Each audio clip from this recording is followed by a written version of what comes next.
serving Borrego Valley and the entire San Diego County backcountry. We are the ramradio.com. Hello, you're listening to Winery Wednesdays with MJ, and today I have a special visitor that I'm with. I'm here at Hatfield Creek Winery with Elaine Lyttleton. Good day, Elaine. How are you today? I'm pretty good. It's a Monday, so I'm feeling a little overwhelmed, but it'll be fine. So, Elaine, now normally when I talk to wineries that are still actually functioning and doing things and are open for selling and open for having parties, all of that good stuff. There's something unique about this interview is because your winery is actually officially closed, correct? Not yet. Not yet. No, not yet. Not quite. But it could be any week, any month now. So can you break that down for my listeners here on BVCR The Ram, what actually is going on with your winery? Well, I just want to make clear it's not just our winery. Okay. It is a number of wineries, and I meant to find the list before we had this interview, so we're going to go by my memory, which isn't all that fabulous. So there were several of us, and I'm not remembering how many. I'm going to go with a dozen wineries that came out here, started their enterprise out here in 2006, 2007, 8, in that period of time, 20 years ago. Okay. The federal government had designated the Ramona Valley as an American viticultural area, which is the abbreviation for that is AVA. And a bunch of us all perked up who'd ever been interested in maybe having a vineyard and getting involved, not necessarily having a winery, but getting involved in the industry. Mm-hmm. And when we found out that one was right here in our own backyard in San Diego County, then a lot of us came out here. We bought property, we started planting vineyards, and eventually, we didn't make the decision to have a winery right away. We just wanted to. Well, my husband is crazy, and he liked a project, and so he thought that moving out to Ramona and buying 6 acres and planting a vineyard would be a great project. So that's how we got started, and there were several others that all did the same thing at the same time. Just a couple that come to mind are Ramona Ranch Winery, Turtle Rock Ridge Winery, Vineyard Grant James, Cor Caminos, and there's several others who I'm not remembering. So it was all great. When the AVA was formed, and then they started to talk about a tiered winery ordinance, the county, to kind of help and promote and regulate the new wine industry that was starting to build. And but the whole premise of that ordinance when it was first brought up, and Diane Jacob, who was our supervisor at the time, was really instrumental in making it happen. She recognized the boon to the rural communities and the agricultural tourism benefits that would come along with all of that. It was billed and promoted to us all as a farm stand ordinance. So if you bought agriculturally zoned property, A70 or A72, if you lived on the property, if you planted a vineyard, and then you decided you wanted to make wine, that you could then sell it from your own property. Like a farm stand. Seems pretty cut and dry. Pretty much, yeah. So that's how we all got started. A lot of us had agricultural buildings, barns, sheds, whatever, on their property already that they decided to use for that expanding enterprise beyond planting the vineyards. Some of us didn't have an ag building at all, and so we got this building we're sitting in. We call it the barn because it was permitted as a barn, an agricultural building. We went down to the county with our plans and applied for a permit, got one.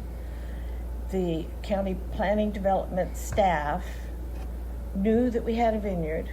They knew our plan was to make wine in the cellar, and they knew that we were going to take part of that building and turn it into a tasting room. Not the whole building, we were going to use some of it for storage. And so that's what we did. And we built the building and used it primarily for storage for quite a while, family suppers at one end of it, because the house that's on the property is a little 1,100 square foot cottage. Aww. So we've really utilized the barn for family activities. It's perfect. It's beautiful, and it's big, it's spacious. Yeah. So, and then we got the proper ABC permits and the proper TTB, federal permits for winemaking, and started making wine commercially in 2012.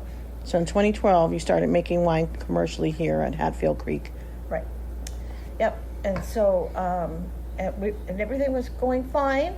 All of us are pretty small in terms of production. I think the most we ever made was 500 cases one year. Wow.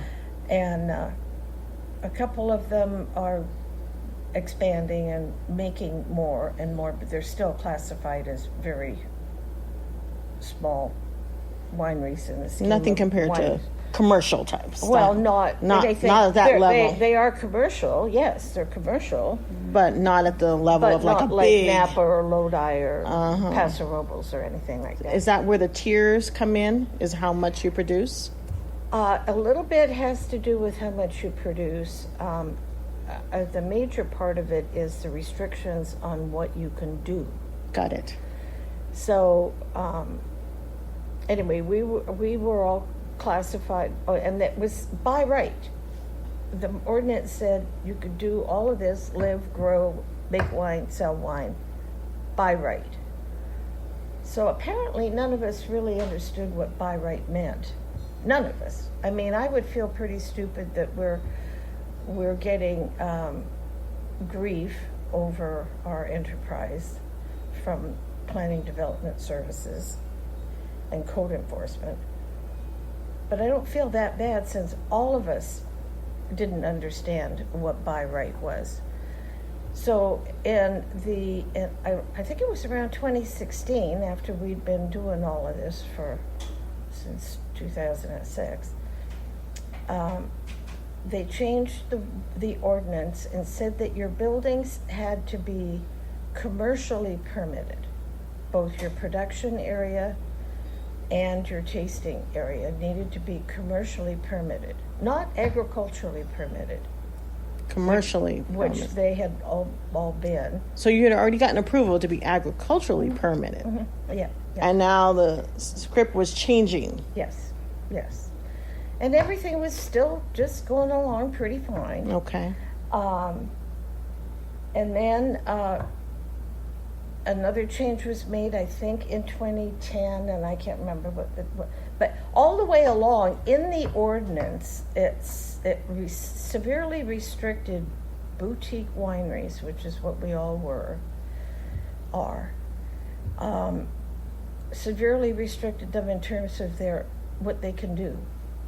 Typical things that wineries do to help promote their wine and sell their wine, none of us have been allowed to do.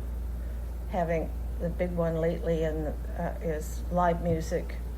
You know, sometimes when you go to wineries and you sit on a patio and you're sipping your wine and you're having your charcuterie and there's a little duo playing somewhere. Not allowed to have music. Music's not allowed. No. Not allowed to have paint and sip classes. Which is hugely popular. Yep. Not allowed to have yoga and lunch and wine. People love those too. Yep. Of course, no big group parties of any kind. So that would exclude weddings. Oh, yeah. And totally. Anniversaries and any type of parties. Yeah. Wow. Yes.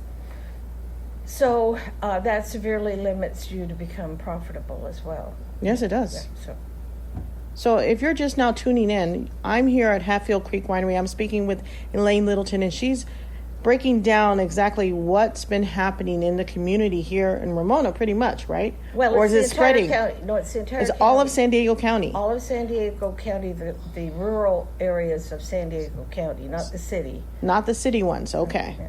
So specifically the rural wineries are the ones that are having all of these restrictions put on their livelihood, Yes. on their businesses. That's correct.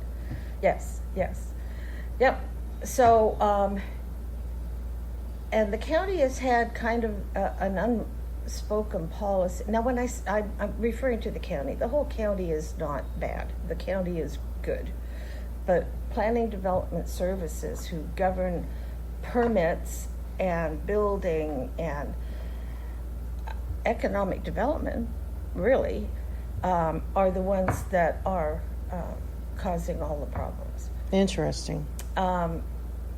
So a couple of years ago, somebody in the community started to complain about unpermitted activities, and turning in everybody she could think of for unpermitted activities, like the outdoor music. You needed some kind of a permit that none of us ever had. I never did music personally, but there are wineries who There are love wineries to that do it. Yeah. music, yes. And then, and the fact that the buildings weren't commercially permitted, they were agriculturally permitted. She turned in the VFW for having karaoke without a permit. I mean, The VFW. yes, I know. Isn't that For sad? our veterans that Yeah. served this country were being turned in Yep. for doing a karaoke night. Yes. Something so simple. Okay. Yeah. So then we started to get cease and desist letters. So a few of us, not us, but there's a few newer wineries that have started to build and establish later than we did. We were back in, as I say, there was half a dozen or a dozen that started in 06, 07, 08. Okay. Some of the later ones that didn't really get rolling until 2016 or later. And a couple of them had agriculturally permitted buildings, Okay. and were starting to go down that road. And then they were told that they had to have commercially permitted buildings, and so they did. There's 2 or 3 of them that I know of that said, oh, well, okay. But it took them, each one of them, it took 3 years and $100,000 and permits with the county and engineering to meet their standards to do that. It takes a long time to get everything A long built. time and a lot of money for wineries that are making 1,000 cases or less a year, and even if they got all their commercial permits in place and started, selling and having tasting rooms and everything else properly commercially permitted, they still can't do all those activities. They can't do event parties. They can't do paint and sip classes. They can't do what we just talked about. So They're what restricted. are they allowed to do then? Have a tasting room open, have wine tastings and sell wine. That's it. They can have wine pairing dinners, catered wine pairing dinners. Okay. Although the ordinance is so vague and so open to interpretation that it depends on what code enforcement agent is reading their interpretation. Oh, wow. They could get fined for doing that and then have to go through the appeals process and It sounds very tedious to me, and I'm Very- not even in the business. not business friendly at all. The whole county as a whole has a major goal to encourage economic development in agricultural tourism in the rural communities of the county. Well, Planning Development Services was clearly standing behind the door when that memo was put out by the county, because they're doing everything they can possibly do to not permit that. That's contradictory to what you're telling me. And those kinds of activities that I just mentioned, catered suppers, paint and sip, yoga, are primarily women-owned small businesses. So they're all suffering with the closing and the restriction of all of the little wineries. It's the ripple effect is what's happening. Exactly. One is affecting the others, and it just will continue until it gets stopped. Yeah. You're not allowed to advertise an event that you're charging for. So how do you get people to come to your wine pairing dinner if you can't advertise it? You can't advertise about it. So we're still we're there's a group of us, the Ramona Valley Vineyard Association, the Farm Bureau is actively participating, the Ramona Chamber of Commerce, some of the other wine regions that are in the county. Alpine area out there has a little wine group. Fallbrook has a little wine group members. They're all keeping an eye on this and all participating and all signing petitions. But we are not making any kind of significant progress with amending the ordinance to save our small wineries. Because it makes sense that others would be seeing what's going on. Because what affects one will spread out to the others. Other counties would go, ooh, that's a good idea. Why don't we do that too, you know? So one of the things that is happening, other than some wineries getting the cease and desist letter from county code enforcement, is some of us, like Norm and I, who are old and tired and kind of tired of fighting the county, we are just going to close our doors. Some of them already have. Yeah. We stopped making wine in 2023, and I still got wine bottled, and that I would like to be able to sell out and recover some investment between now and December 31st. That's kind of our target date to close our tasting room. Forever.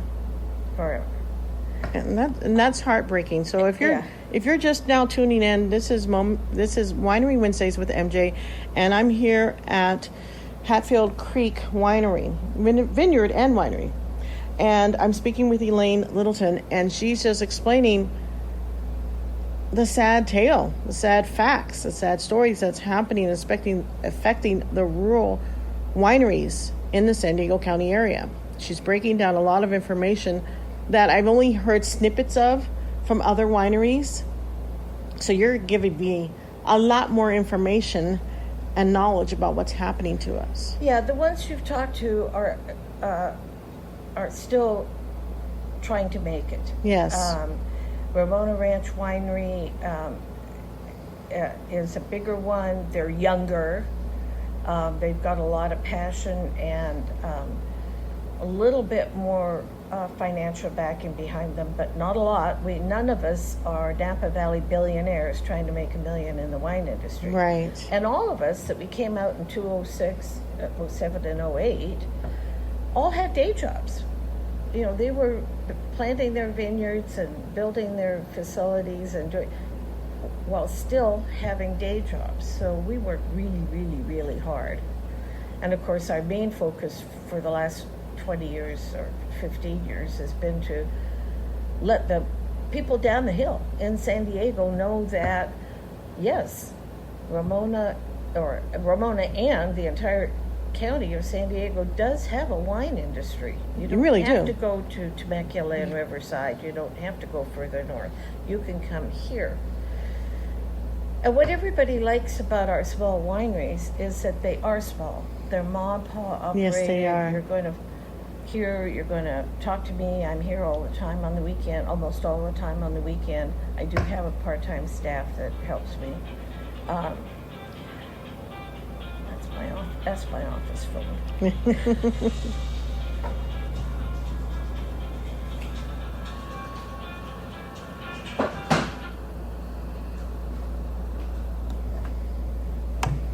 So they're family run, they're small, you get to talk to the winemaker, you get to talk to the owner, you get to wander around outside and walk right up to the vines and see what they're doing and have somebody. Which is thrilling to me. It's very exciting to see it.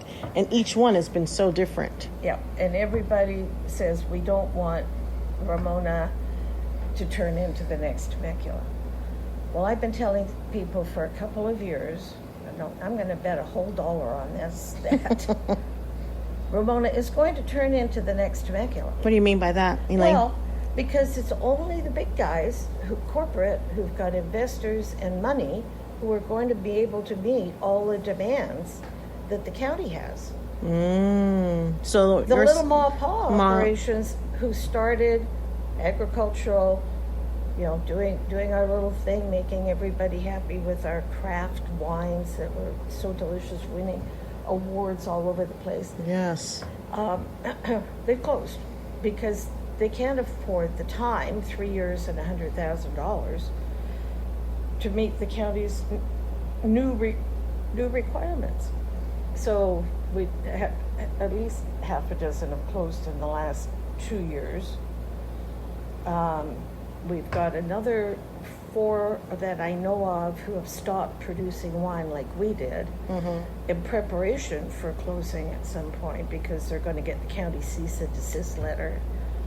And none of us have the capital left after 20 years of investing. Of course. And in our property, in our planting our vineyards, doing all the infrastructure, building the agricultural building, buying all the equipment to make wine, making wine, buying the bottles, bottling equipment, everything. There's a lot that goes into running a wine. It's not just so much just planting a bunch of plants and going, yeah, I've got this vineyard, now let's just make wine.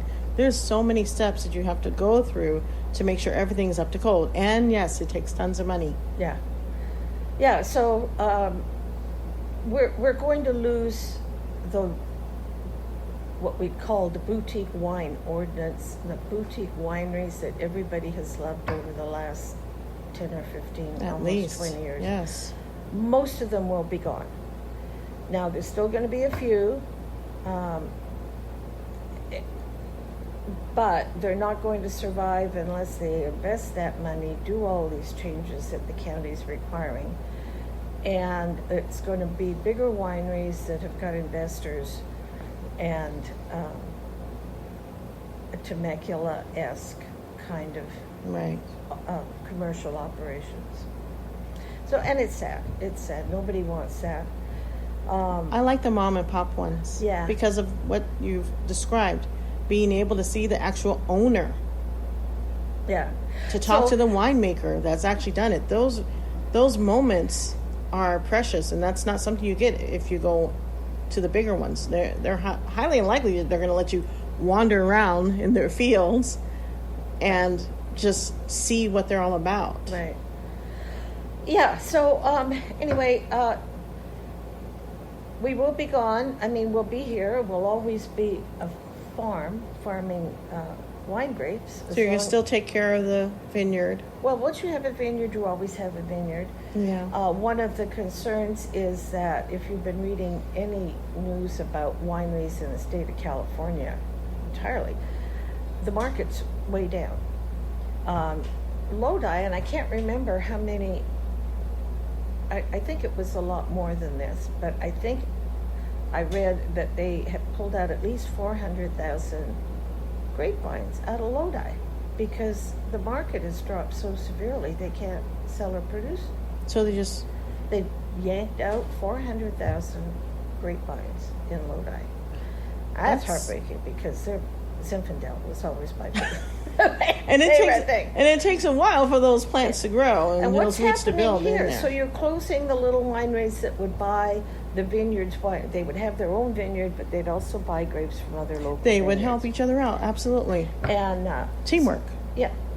So now vineyards are being abandoned. People are just walking away from them. So now pests are moving into the vineyards. Oh my goodness, that's true. And in our vineyard, we have seen for the last couple of years a bug called the grape leaf skeletonizer we'd never seen before. So now we're having to spray for this so it doesn't decimate our vines. And there should be some kind of a process, and there should be some kind of funding, but there isn't, that helps the small farmer who planted a vineyard and now can't sell his crop to anybody because the wineries are going out of business.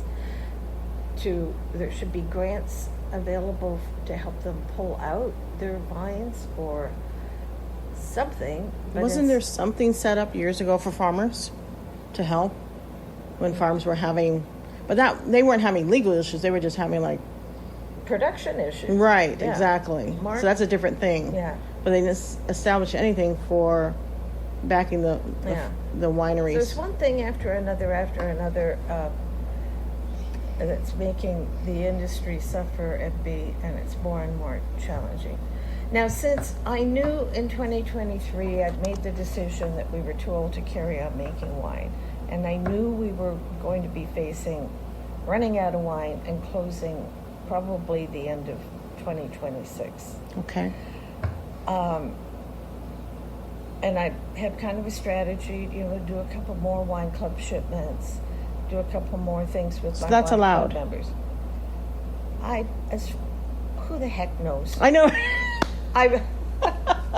It's like you've read so many. Idea.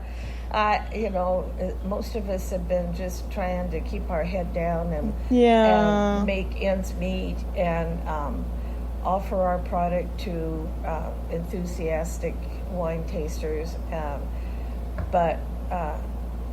and usually kind of going, well, maybe it's just better to ask forgiveness and permission, because I've heard that expression. Who knows?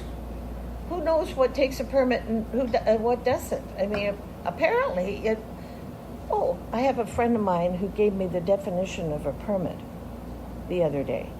A permit is where the government takes away your rights and then sells them back to you. Right? Right? Well, that's what it feels like, doesn't it? Well, it seems contradictory for me as a complete outsider.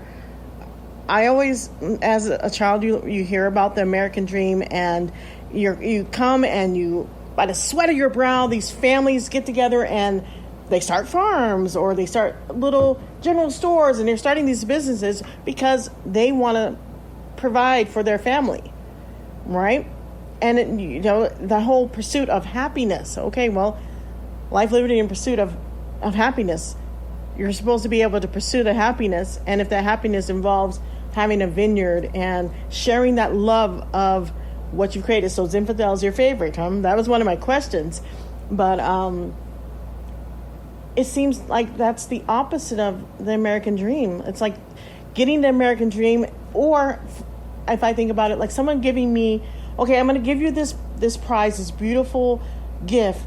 Oh, but you can only keep it for this many months, and then I'm going to take it away from you, and you can't ask for it back, but you can't give it to anyone else, and you will lose it forever.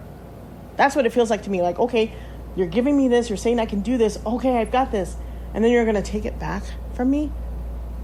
And nobody has received any harm whatsoever from anything that we do or the other little wineries do. Yeah. I mean, you guys tend to be really on top of your codes and your regulations, and things are clean, things are kept the way they're supposed to be kept.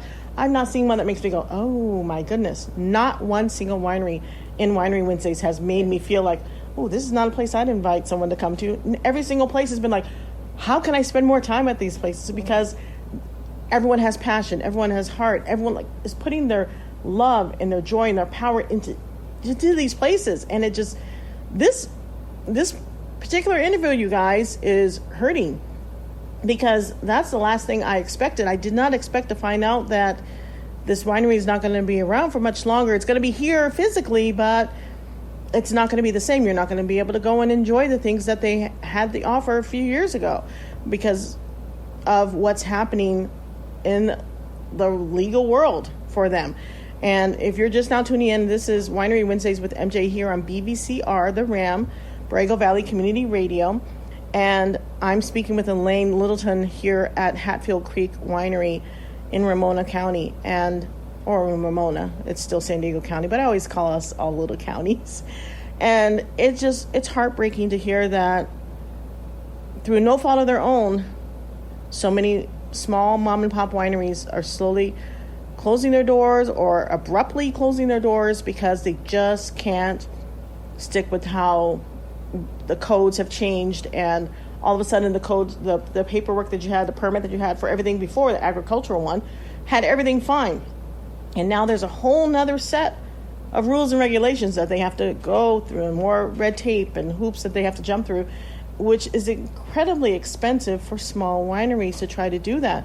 So it's either try to, sell your soul to get more money to be able to take care of things, or just say, you know what, we've done our best, we've tried and tried and tried, we don't have the money to go against the county and that department, because who does? And as a small business, you guys rely on people coming in, you rely on the big parties, you rely on that stuff happening, being able to advertise that you're having that, and to have all that stuff taken away, it hurts, and it makes me go, wow, that's not what anyone signed up for at all. Can I just mention something? You mentioned legal. Do tell. Okay, so I have been in touch with a law firm who we got a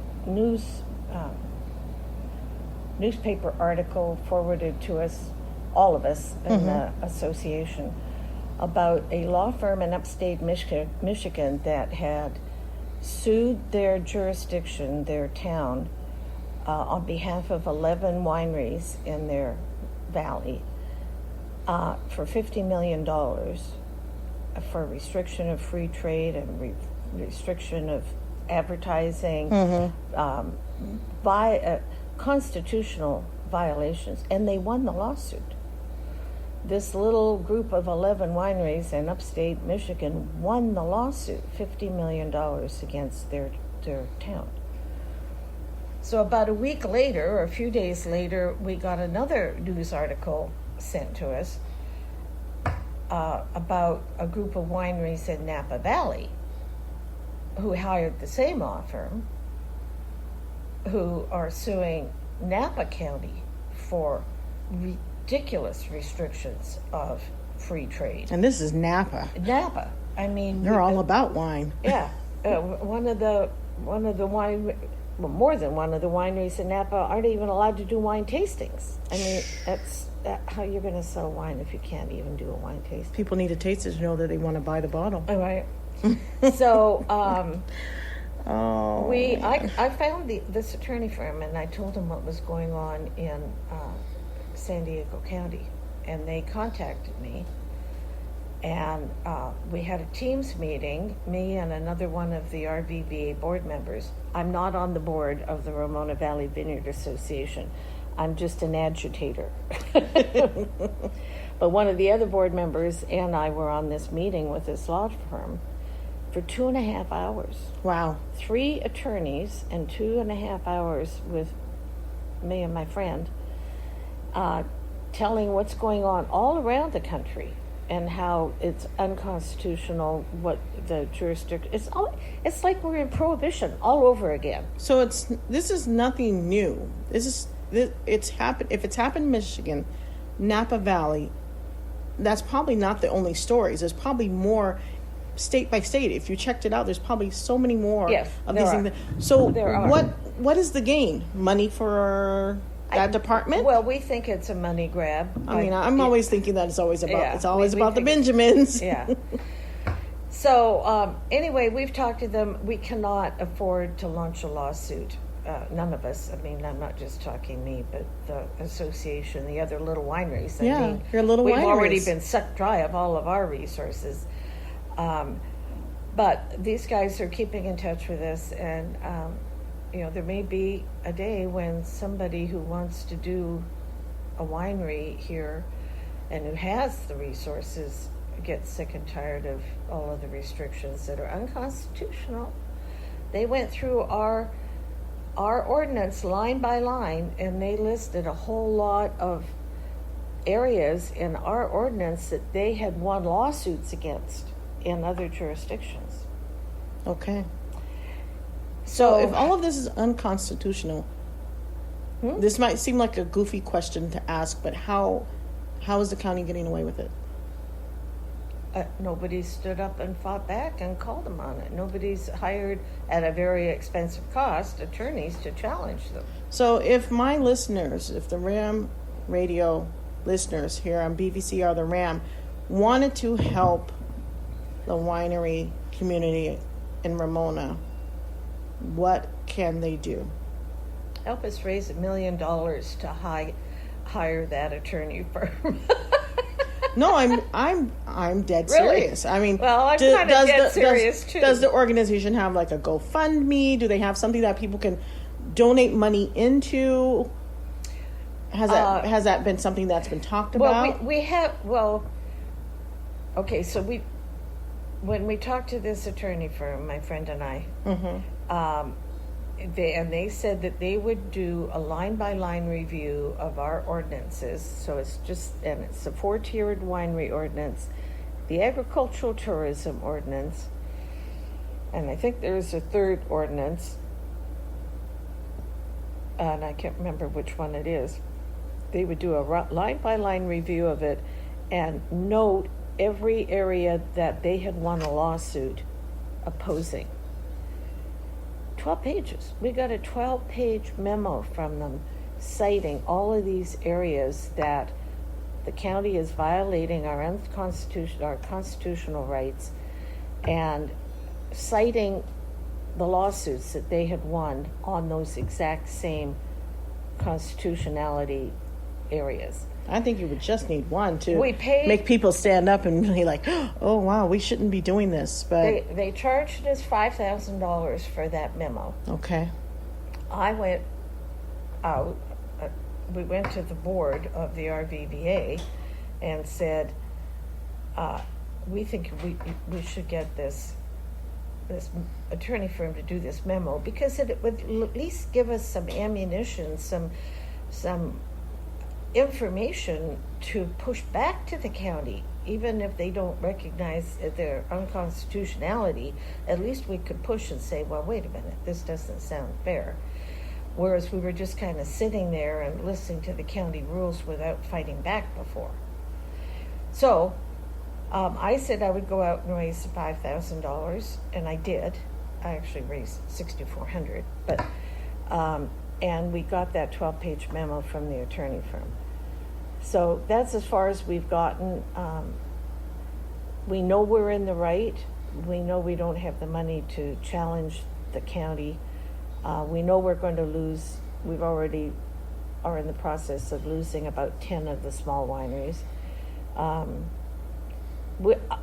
The reason I'm actively involved so much, even though I'm going out of business myself, is to help the others that are still trying to make it. Yeah. We've got people who planted vineyards with the intent to build a building and start making wine, and they've stopped. So the whole industry is like shrinking and shrinking and shrinking because of all of this nonsense. And it's going to not just affect just the wineries. It affects so many other people. Oh yeah, all the caterers, the gift shops, the restaurants in town where people all these other businesses will be affected. Oh yeah. Oh, and so there's a few of our wineries, I think 4, I want to say 4, maybe 3 or 4, who have open tasting rooms down the hill in various cities. I think one of them opened a tasting room in Poway, and one in Carmel Mountain Ranch, and one in La Jolla. The city, Santee's another one that's welcoming these little wineries and their tasting rooms with open arms, because the cities get it. The cities get the economic development opportunities for their town. It does absolutely nothing for the agricultural community in the county region, because the county doesn't get it. But so we're losing some of the wineries altogether through closure, and losing a whole bunch of them that are decided, well, we'll just move into a city area and, they'll welcome us with open arms. So there goes a winery in the rural areas for people that, and tourism is big. Ramona, Julian, Borrego Springs, there are people that come from other countries just to go to those locations. And I don't know about anyone else, but I know that when I go to a different city, the first thing I ask if we go to, because most hotels will have some type of wine tasting thing, and I am always asking, is this locally made? Because you know what? I can get the random stuff at the grocery store. I don't want the grocery store value. I want that homegrown. Can you point us to where it is? That's what we go for. So I'm always looking for homemade items and homegrown people, that small mom and pop. Can you take me to tell me a restaurant that's a mom and pop restaurant? I know we can go to this as a chain, not a big deal, but I want to go to some place where all the locals go. Where do they go? Where do they get their stuff? I don't want to get the stuff that I can get at the grocery store. There's nothing wrong with them, but there's something about getting a bottle of wine from a person that you get a chance to meet face to face. The ones you buy at the grocery store, you're never going to meet the people that make those. Not at all. Right. And there's that heart behind it, and just coming in. And I love seeing how people interact in wineries, because it's like, oh, hi, Joe, how have you been? Oh, yeah, how are the kids?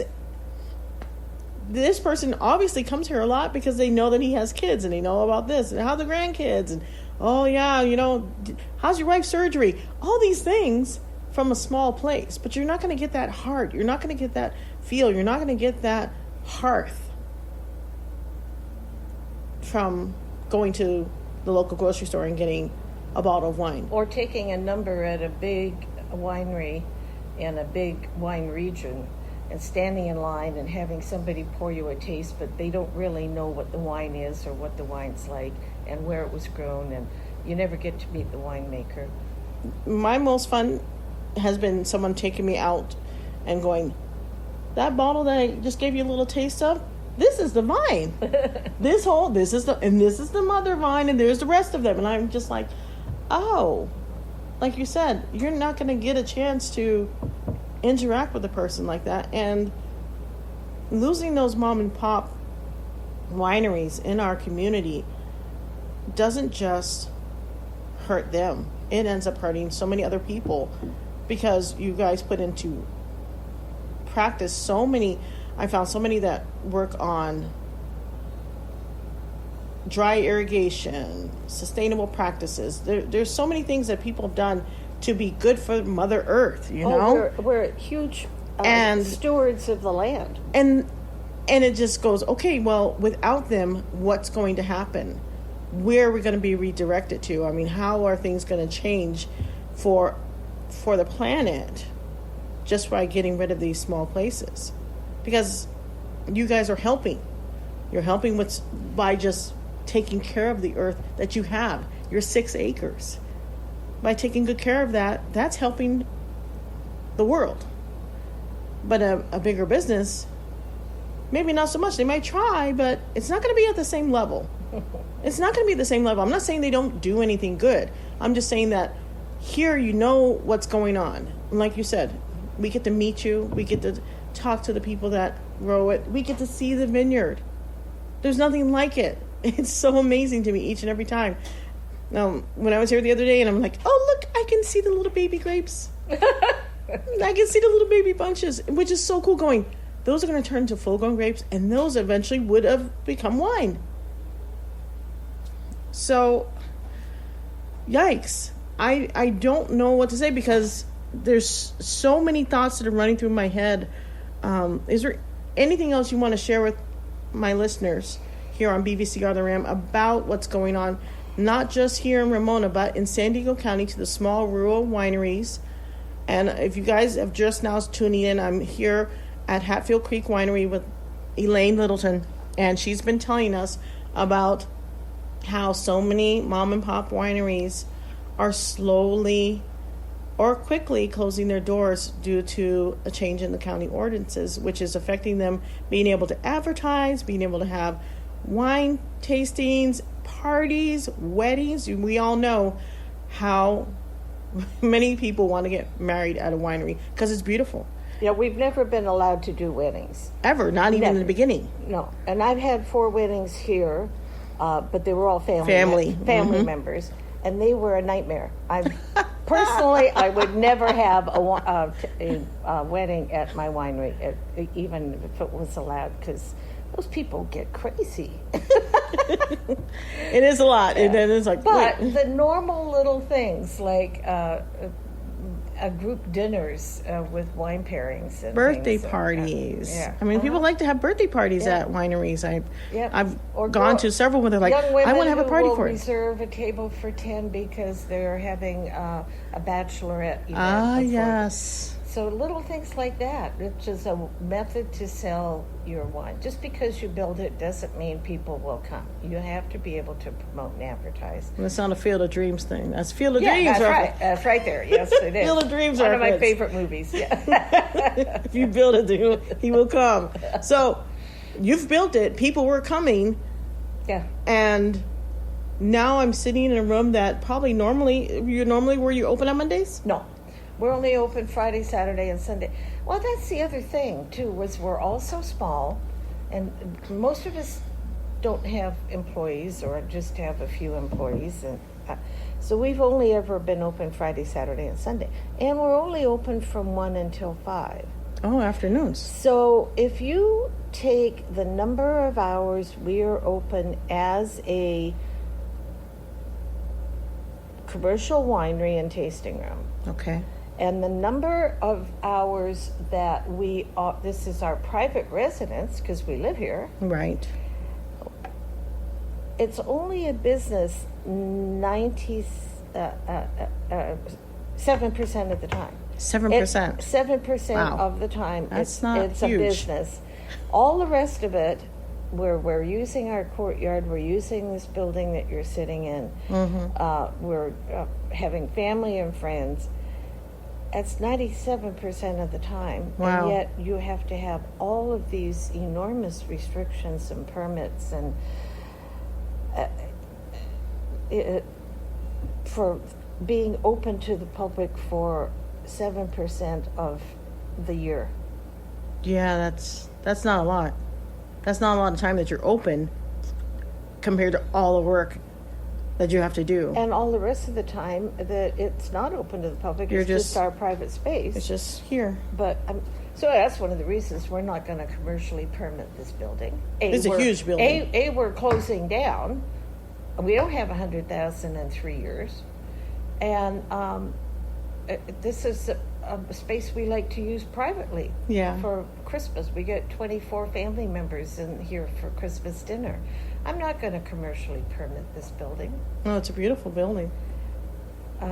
So yeah, the whole thing's crazy. I could imagine it just being full of people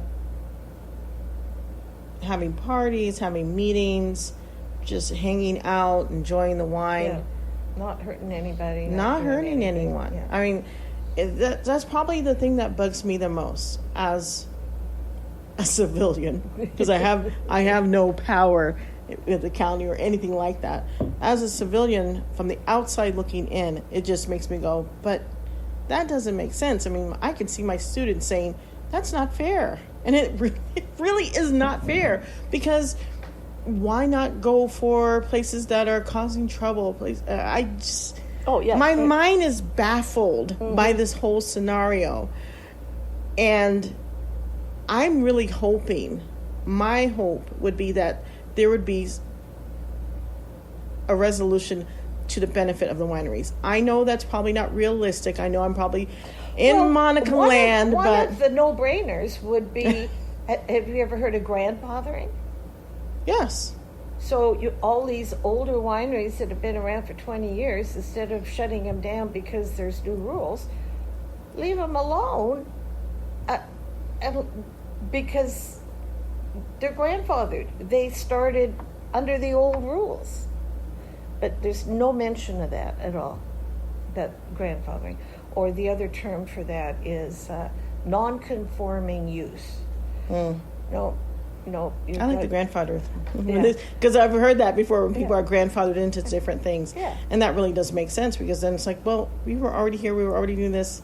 You're going to punish us for following the first set of rules, and now you're changing the rules. And Well, and you think about some of the rural communities, Julian, Winola, Yes. Santa Isabel, these little communities that have got gift shops and bakeries and stuff. Some of those buildings are pretty darn old. Yes, they are. And I would be very surprised if they were commercially permitted. I know, right? Some of them used to be houses. Right? A lot of buildings used to be houses. Yeah. You can see that Yeah. there's plenty of I would be very surprised if they were doctors' offices are commercially now permitted, and yet it's just crazy. they don't have to close. But why this? I'm going to call it, she didn't say it, just for the record, I'm calling it a vendetta. Because I'm that person. It feels like it's a vendetta against you guys. Yeah. Because why is it always the small mom and pops? Why? What are you guys doing that is so horrendous to the world that they're out to get you? Just what it feels like. It's like, why? What are they doing? I talked about it with my husband. I'm like, none of this makes sense. Every single one of them, good people, doing what they're supposed to be doing. Why are they being targeted? Yeah. And we probably have no really good answers why. Well, when they first started, well, not first started, but when I quit making wine and we made the decision we were going to close at the end of 2026. And all my friends were being picked on and getting cease and desist letters and having to spend all these hundreds of $1,000s to get on the road to try to comply with the county. I stuck my head up out of the sand and I wrote an op-ed for the Union Tribune, the Sentinel, which was part of the Union Tribune. I wrote an op-ed pointing out some of what we've been talking about here today. The next day after that appeared in the newspaper, I got a call from code enforcement. Now that's illegal. That's targeting. That is aiming at punishing me for exercising my free speech. Somebody said I should have hired an attorney and sued them right then and there.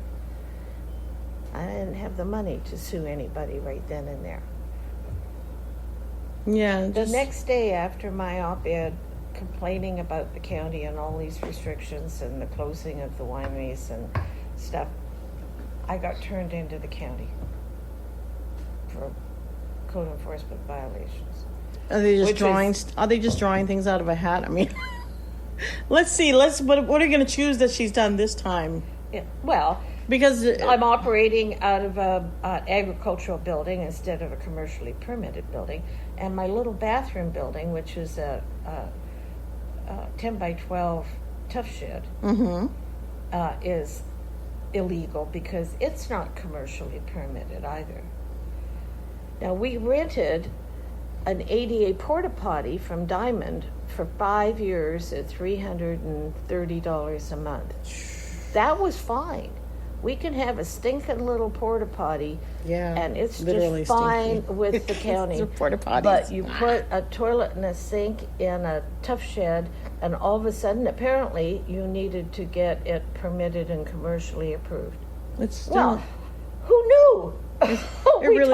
We were told that if you build something 10 by 12 or less, you don't need a permit for it. So away we go, and then we find out years later. so you had already had one. No, you had to have that commercially permitted. And now they want us to get rid of it. Well, we're not getting rid of it because we have a vineyard, and the state of California says we have to provide toilet and hand washing facilities to our vineyard workers. So I have no idea what's going to happen with that. I really don't have any idea. Once the doors are officially closed, I think it's kind of a moot point, isn't it? I have no idea. Because then it's just your. I have given up your guessing home. what the rules are. Really. Oh, I believe it. Because they're so illogical. There's no common sense. No comment. Seriously. Okay. And they wonder why I drink. Well, you own a winery, so you're kind of set. Elaine, you got it set. Oh, my goodness. So if you're just now listening, Elaine and I here at Hatfield Creek Winery in Ramona have been talking about chaos and craziness that's going on in the rural communities that have wineries, the wineries that are dealing with a lot of drama. I'm just going to say it's drama. It's a lot of drama. It's a lot of paperwork. It's a lot of red tape. It's way above my pay grade because I'm not that person. But I can understand right and wrong. I mean, most humans have that common sense. They understand right and wrong and fair and unfair. And I don't know what the outcome's going to be. I don't know how it's going to end. I don't have the book and the story to know how this story is going to end. But I'm here speaking with her, and we've been talking at length about all the stuff that's been going on and the sad story of how this winery is not getting used, it's not getting loved because of rules and regulations that changed from one set of ordinances to a new set of ordinances, and the small mom and pops cannot afford all of that. And you're listening right now to Winery Wednesdays with MJ, and I'm here on BVCR The Ram. And so as you know, one woman to another woman is just like, I'm rolling my eyes, I'm shaking my head, I've been doing all this stuff while I'm talking to her going, oh my goodness, I just don't understand it. And I really hope for a happy ending because you all know how much I love a happy ending. I don't like sad endings. I like to be forewarned. Is this movie going to end happy? Does the guy get the girl? Does the dog live? If the dog doesn't live, I'm definitely not watching the movie. Will the pig live? I'm not, I want to know that it has a happy ending. And I know that's not realistic. I know that's not real life. I get that. I'm not, without the understanding that that's not how the real world works, because I've had my share of heartbreak and sad things happen to me. And it's not fun and it's very painful. And, that whole expression, oh, well, it's going to toughen you up. It's going to make you stronger. You're going to build character. If I build any more character in my life, I swear, I promise you, I've got enough character for at least 200 people by now. So I don't need any more as far as I'm concerned. But I try to think of people like Elaine and her husband and other wineries that are dealing with this, and their hands are tied because you can't put everything that you don't have into it when you've already spent everything to get the building started, get this vineyard and winery going. And so I don't know. I don't have any happy words to say. I don't have any grand things that I can say to you all out there listening in Borrego and beyond. But Elaine, do you have anything that you want to say?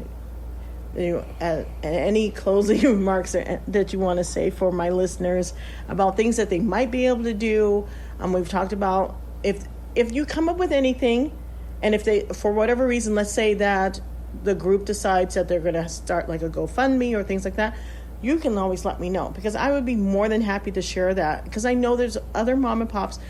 The ones that I interview for my Monday shows as well as my Wednesday shows are all mom and pop places. These aren't people that have tons of money just sitting in the backyard that they just can borrow from. They're people that are working from the sweat of their brow, have late nights, they work 365. They don't take days off because this is their shop that they've built from the ground up, and this is their winery that they built from the ground up. Their family works in there, their kids are working in there. So they get it. And those are the ones that I visit. Those are the ones I talk to, because those are the ones that I feel aren't getting as represented as I would like them to be represented personally. I feel like there's all these small businesses that just need the love. People need to know about them, because we can all go to the department stores. I know I'm guilty of getting things from Amazon too, whether that's a guilt or not.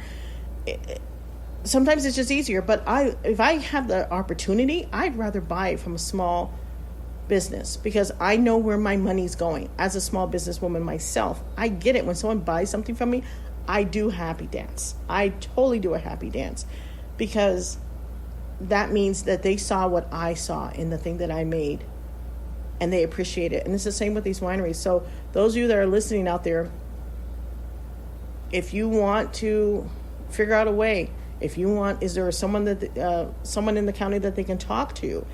Is there, they're always saying, well, talk to the person that's in charge of your district. Yes, that is what immediately comes to mind is Joel Anderson's taxpayer advocate, Andrew Hayes, has been very instrumental in helping us figure out what the heck to do. Okay. And he's been part of our regular meetings with Planning Development Services. And if he can't give you the information, he can refer you to one of us who can. Okay. And he's an easy find. Supervisor Joel Anderson's office. Okay. And So case. you heard that. And is there a special name for it, for this, what's going on? Is it underneath something that, or you just say it's about the wineries? Tiered winery ordinance. Tiered winery ordinance. Yeah. Okay. So, TIERED, although I think it maybe should be changed to TEAR, because there's a lot of tiers involved in Yeah. what's going on. that's true. It Yeah. really is. Thank you for listening to my diatribe. Thank you for thinking of our winery industry. And I know you've talked to a couple of other wineries. One of them's been here a long, long time. Ramona Ranch is really involved in fighting the fight. We're not doing it just for ourselves. We're doing it for our industry and our other small farm wineries all over the county. Yes. So thank you for supporting that effort. Of course. It's my pleasure. And I thank you for taking time out of your day to sit and talk with me and share with my listeners about what's going on, because a lot of us are clueless. We're not going to know it if we're not in it. So this is good for people to know that this is going around and it's happening, and that the more people that are involved could also be helpful in that fight to join it, so that the group Ramona don't feel like it's just them. And we've been talking recently, the group, the Farm Bureau and us, how there's been nothing in the press about it. We need to get the court of public opinion on board and recognize the injustices and the illogical activities, and so that we can help. That might help. We mention it to people who come in here. They go, "Are you kidding me? That doesn't even make sense. You're a small farm. Why do you need to do this, that, and the other thing?" So, yeah. I agree. So I will include all the information of the person to contact. Include your information in case they want to talk to you directly and say, "Hey, can I just..." there might be a person out there that's listening going, "You know what? I want to donate money." Yeah. There could be. I know my listeners. I know that a lot of them have so many good hearts and want to be involved and want to help. And so Thank you. we're gonna do our part. Thank you. And I want to thank you for speaking with me today, Elaine, here at Hatfield Creek. And for all of you out there listening to BVCR on the Ram, I want to thank you for listening to Winery Wednesdays with MJ. Until the next time, take care of where you are. Take care of those around you. Show some love to the small businesses out there, especially the wineries. And until next time, take care and enjoy the rest of your day. Bye-bye. That's right. We don't need no stinking FCC. That's why our call letters are BVCR. That stands for Borrego Valley Community Radio, the hyperlocal, the original, the Ram.